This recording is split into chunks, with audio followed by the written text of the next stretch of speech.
One thing I remember about recording you in general that was an influence on me as a young MC myself is watching you do ad libs. Um, and I don't know if you ever put a lot of thought into your ad libs.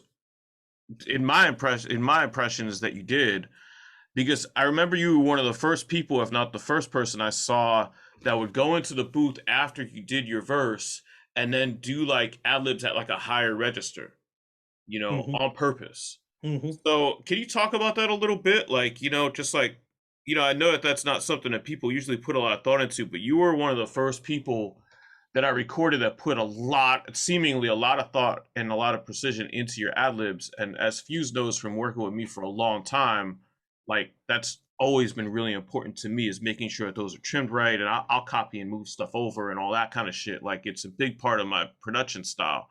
So, can you talk about like if I'm right on that, did you put a lot of thought into that, or is that just something you Hip naturally did hop, that I picked up on?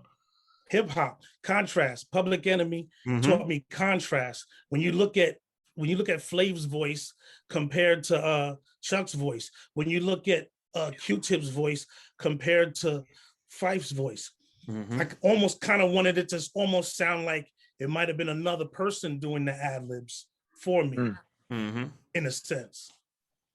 So just to That's give it a yeah. different contrast so that it wouldn't be so like monotonous or monotone, something else a little higher to change they could bounce off of each other as opposed to just the ad lib is just saying the same words or the same sentences at the same time. Then I say the Mm-hmm. same thing Mm-hmm. the same way. It wouldn't add anything to the mix really. Well, that settles it. I need to go back and do all my ad libs for everything I've ever recorded. You should listen to me. there are songs there are songs that I recorded with a higher register, the lyrics, just the verses, a higher register, and then recorded the verses with a lower register. Like, I'm going to use these as the ad libs, but it turns out one of them was better than the other. So it ended up being flipped. So now my ad lib track is actually main track. You know what I mean? So some songs, it ends up like that. That's ill, man. I think a lot of people forget that, the studio is, I tell people this all the time. The studio is where magic happens. You're a magician. You're a fucking wizard. Like Yeah. this isn't a live show. This is you're manipulating these electronics in order to create a great record. And Mm-hmm. a lot of people I think forget that like you don't have to be your rap voice on every track. I have done that for almost my whole career, particularly on choruses. I'll do a higher register and a lower register and then sync them underneath so that it Mm-hmm. sounds thicker. And like that's not a trick that is new.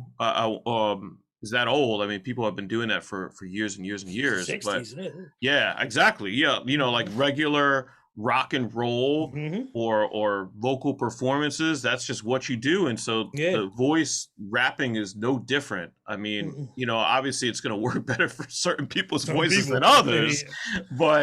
but it is certainly something to be done, man. I found that really interesting.